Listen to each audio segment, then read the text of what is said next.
Hello again. We are moving on with our discussion of Algebra 1, and we are going to talk today about the distributive property. So let's get started.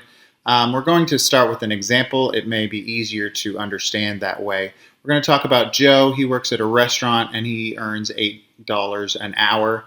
And we see his hours over here on the table. He works 7.5 on Monday, 5.5 hours on Tuesday, and so on throughout the week. How much did he earn this week?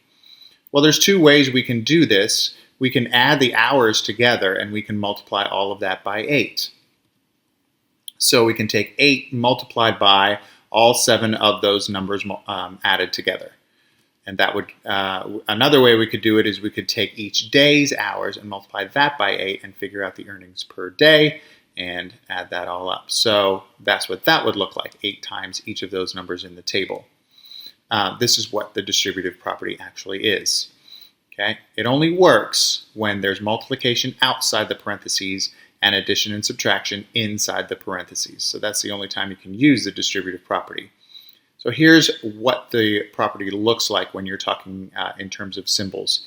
If I have a number A multiplied by some parentheses that have B and C inside, that's the same as taking that A and multiplying by each of those terms separately. So multiplying the A by the B, and then multiplying the A by the C, and then adding those two things together because there was addition in the parentheses.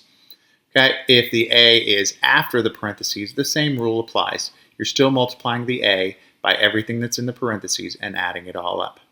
Okay, if it was subtraction instead, then obviously I would subtract after I multiplied, whether I'm multiplying before or after. Okay, so here's some number examples. I've got 40 times 70 plus 3. So I can take that 4, multiply it by the 70, take that same 4, multiply it by the 3.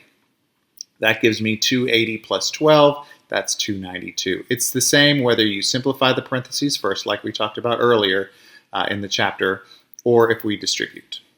Okay, 11 plus 4 times 9, I'm going to take that 9, multiply it by the 11 separately, multiply it by the 4 separately, and I should get the same thing as if I simplified the parentheses first. Simplifying the parentheses gives me 15, but if I multiply instead, it gives me 99 plus 36. Both of those are equal to 135.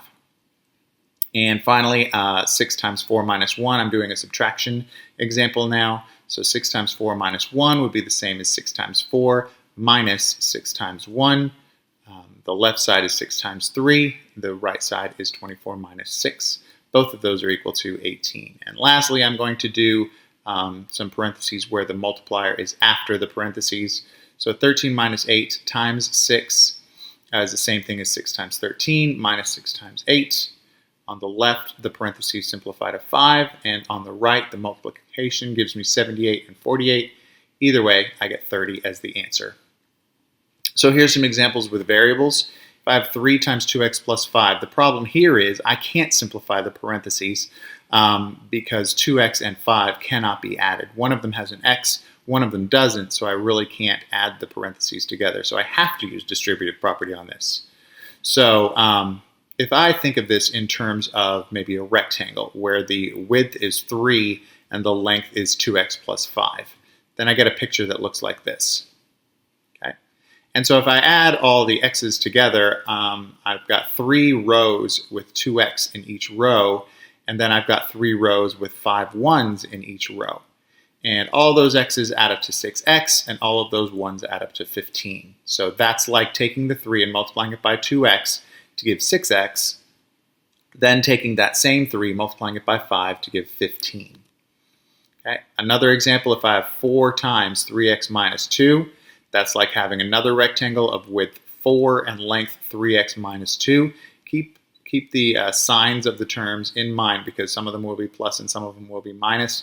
So if I have 4 rows with 3x minus 2 in each row, that's the same as 4 rows with 3 x's in each row and subtracting 4 rows with 2 in each row.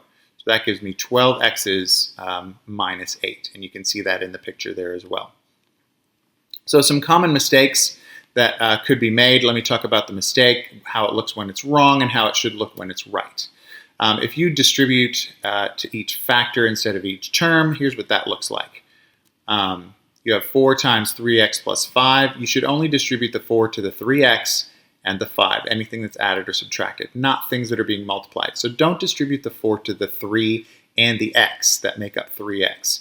Just distribute it once to the 3x. Otherwise, you get something that's 48x plus 20. And if you compare that to the real answer, 4 times 3x is only 12x, and 4 times 5 is 20. So your answer should really be 12x plus 20. If you distribute exponents, that's bad as well. So this only applies when you are multiplying, not when you are using exponents. So don't take an exponent of 2 that's outside parentheses and distribute that to any terms that are inside the parentheses. So 2x plus 5 squared is not 2x squared plus 5 squared, which would give you 4x squared plus 25. You actually have to square the parentheses, multiply it by itself, and we'll talk about how to get that to look like 4x squared plus 20x plus 25, unless you've seen that already. The last thing is distributing to the first term instead of every term. Some people will do that. They'll start off strong, 5 times 7x is 35x, but then they'll forget to distribute the 5 to the 1. You should actually distribute the 5 to the 1 and make that a 5. Everything else was correct. So let's talk about like terms. Any terms that have the same variables with exponents can be simplified by adding the coefficients. So if I have 8x plus 9x, that is 17x. If I have 8a plus 5b minus 2a, only the terms with a in them can be combined, and that gives me 6a plus 5b. And then if I have something more complicated, 14g squared h plus 7gh squared plus 6g squared h minus 3gh squared. Only the terms that have the same letters with the same exponents can be combined. So the 14 and the 6 can be combined because they both have g squared h, and the 7 and the minus 3 can be combined because they both have gh squared. Same letters but different exponents, so don't think that you can combine whatever you want. The final answer to that would be 20g squared h plus 4gh squared. And that's everything. So if you have any questions, please let me know, and I will see you tomorrow.